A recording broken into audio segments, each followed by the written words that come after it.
여러 가지 불안정하고 불확실한 그런 세상 속에서 아마도 청년들이 이런 사이비 종교에 호황된 그런 약속들을 오히려 더 진실하고 믿을 수 있는 그런 가능성이 있다고 생각을 합니다. 특별히 신천지의 포교 방법 중에서 가장 중요한 것 하나가 있는데, 저는 대학교 2학년 딸을 둔 50대 집사입니다. 저희 아이는 어려서부터 교회도 잘 다니고 주일학교나 수련회도 잘 참석하는 신앙적으로 온순한 아이였습니다.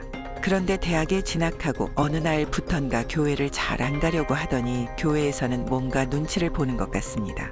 최근에는 성경 공부를 외부에서 한다면서 공동체 모임에 잘 나오지 않고 지금 다니고 있는 교회나 목사님에 대해 부정적인 말을 자주 합니다. 혹시 신천지에 빠진 건 아닐까 의심되는데 어떻게 확인할 수 있을까요?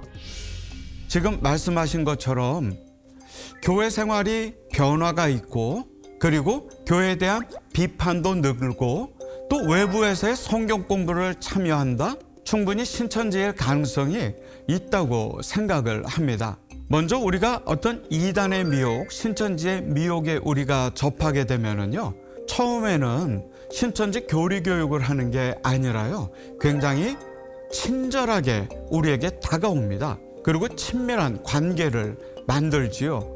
함께 차도 마시고 함께 영화도 보고 함께 생활을 합니다. 그리고 나서 어느 정도 관계가 가까워지면 그때부터는 어떤 다른 사람의 이야기보다는 자신의 이야기에 집중하고 믿어달라고 하는 그런 관계가 형성이 되어지지요. 그러고 나서 바로 교리 교육이 시작이 되게 됩니다.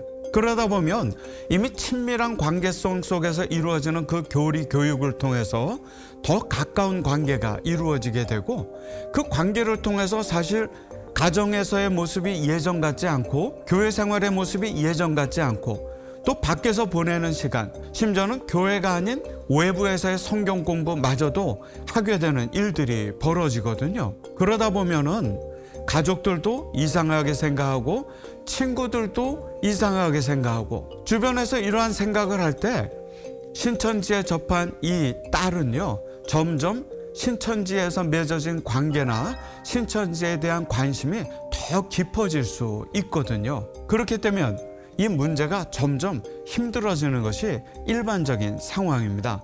신천지인지 아닌지, 신천지에 빠졌는지 아닌지를 우리가 일목요연하게 체크는 할 수 없다 하더라도 가족이나 지인들과의 관계가 소원해지면서 교회 바깥에서의 성경 공부나 혹은 종교 활동에 집중하고 있다고 한다면 혹이 신천지나 다른 이단에 빠진 것은 아닌지 우리가 충분히 염려하고 조심할 필요는 있다고 생각합니다. 저 혼자 해결할 수 없다면 교회 목사님께 도움을 청해볼까 싶은데, 그러면 아이가 교회에서 곤란해질까 봐 그것도 고민입니다. 혹시 이런 경우 도움을 청할 수 있는 곳이 있을까요? 집사님의 따님이 신천지에 빠진 것이 확실하다고 한다면 꼭 이 점을 유의하셨으면 좋겠습니다. 따님의 책임이 아니라 따님을 미혹한 신천지의 책임이 있다고 꼭 생각하셨으면 좋겠어요. 그렇기 때문에 먼저는 우리 집사님이 교회 생활을 하는 데 있어가지고 부끄러워하거나 감추거나 죄책감을 갖지 않으셨으면 좋겠어요. 그리고 이 문제에 대해서 목사님과 먼저 한번 상의를 해보십시오. 그리고 따님과도 이야기를 나누시되, 만약에 따님이 긍정적으로 신천지라는 것을 확인하고 싶다고 한다면 상담소를 찾아가시는 게 제일 좋습니다. 상담소에서는 신천지로부터 이탈해서 신천지에 있는 분을 돕고 싶어하는 상담자들이 있거든요. 예를 들어서 제가 있는 부산 지역의 이단 상담소에서는요, 2012년에 우리 상담소가 세워졌는데 그동안 한 900여 명을 상담을 했어요. 그리고 그중에서 약 93, 4% 800 몇십 명이 회복이 되었죠. 지난 1년만 보더라도요, 저희가 31명을 상담했는데 그중에 28분이 회복이 됐어요.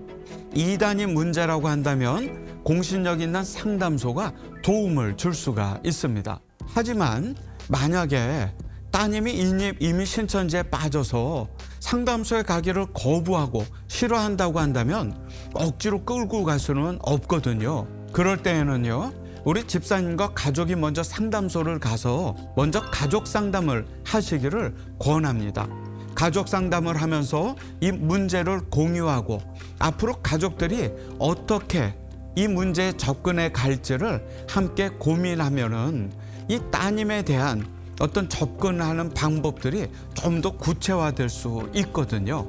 그렇기 때문에 이 문제를 혼자 감추고 부끄러워하기보다는 건강하게 노출하되 공신력 있는 전문 기관을 통해서 도움을 받기를 권하고 싶습니다. 신천지가 특히 청년 포교에 집중하는 이유가 무엇일까요?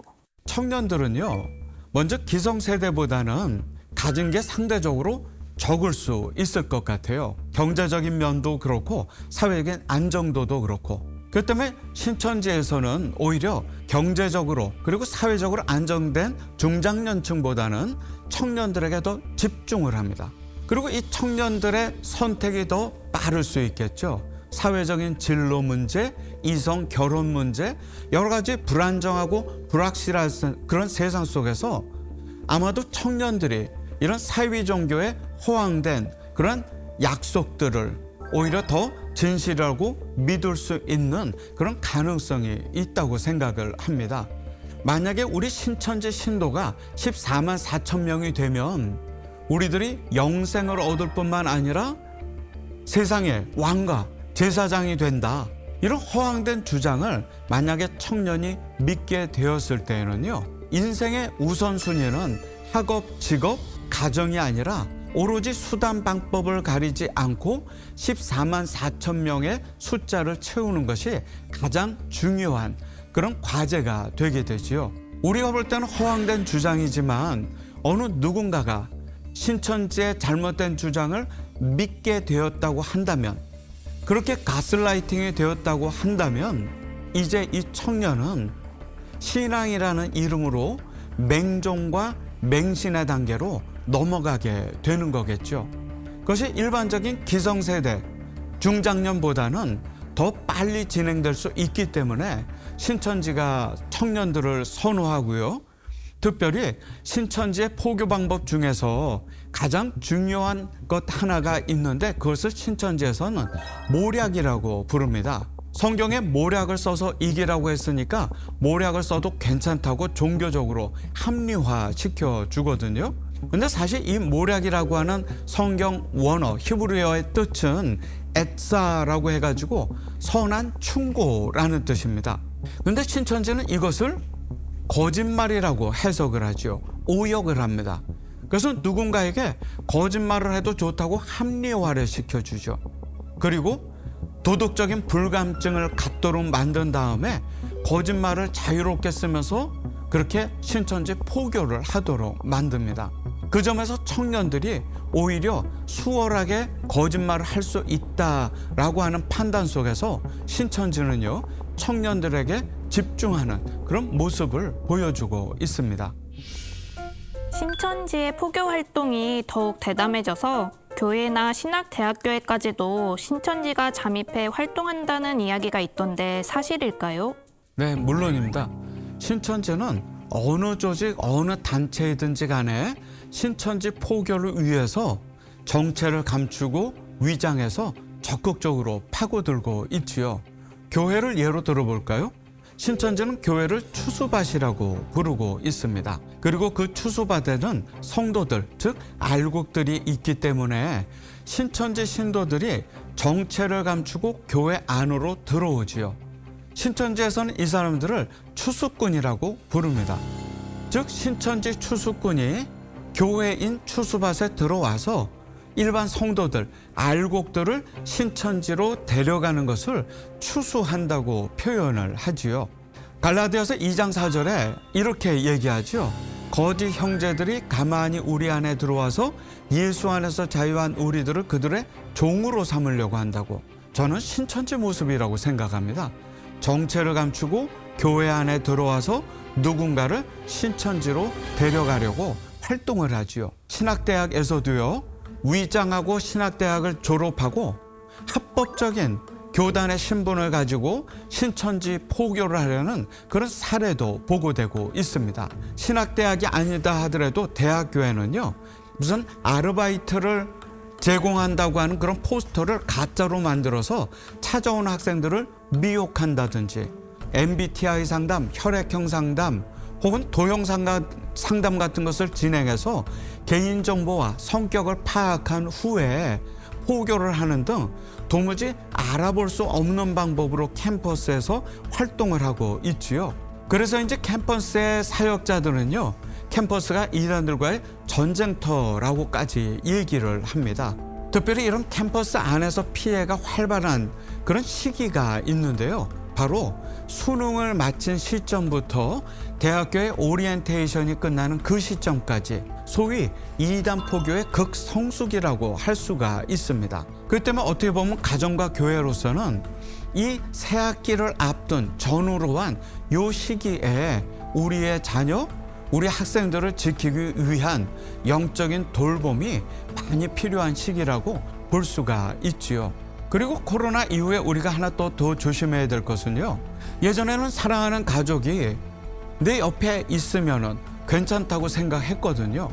근데 지금은요, 물리적으로는, 육체적으로는 내 옆에 앉아 있다 하더라도 그 손에 들린 스마트폰으로 어떤 이단들이든지 시간과 공간을 초월해서 만날 수 있는 온라인 이단 미혹의 시대가 코로나와 함께 활짝 열리게 된 것이거든요. 그래서 이제는 교회나 캠퍼스뿐만 아니라 어떤 곳에든지 간에 우리가 이단에 대해서 주의할 필요가 있지요. 크리스천 청년들에게 꼭 전하고 싶은 이단에 대한 경고와 당부의 말씀 부탁드립니다. 최근 이단들을 보게 되면은요, 우리들에게 있어도 되고 없어도 되는 것을 가지고 오는 이단들은 하나도 없습니다. 모든 이단들은요, 우리가 보암직하고 먹음직한 것을 가지고 다가오지요. 그렇기 때문에 미혹이 시작이 됩니다. 어떤 누가 나에게 있어도 되고 없어도 되는 것을 주겠다는데 이단에 빠져서 학업, 직업, 가정 다 포기하고 이단이란 손가락질을 받으면서 이단에 갈 사람이 있을까요? 아마 없을 겁니다. 그렇기 때문에 보암직한 것, 먹음직한 것, 그것을 가지고 이단들이 다가왔을 때 비로소 미혹이 시작될 수 있거든요. 그래서 제가 부탁드리고 싶은 것은요, 세상에는 공짜가 없다는 원칙을 꼭 기억하셨으면 좋겠어요. 우리 그리스도인들에게는요, 예수 그리스도의 구원 말고 우리에게 다른 공짜란 없습니다. 양의 옷을 입고 보암직하고 먹음직한 것을 누가 가지고 와서 우리에게 접근할 때는요, 조심하는 것이 곧 신앙적인 안심이 될 수 있다고 생각을 합니다. 저는 우리 청년 그리스도인들이요, 자기 자신에 대한 깊은 신뢰가 있었으면 좋겠어요. 여러분의 신앙의 상식을 믿었으면 좋겠습니다. 여러분 안에는 이미 하나님의 말씀 그리고 교회의 표징이 어느 정도 자리 잡혀 있거든요. 여러분이 생각하는 신앙의 상식에 기대서 생각해 보면은 이상한 건 이상한 겁니다. 여러분의 상식적인 신앙에 대한 신뢰를 가지셨으면 좋겠습니다.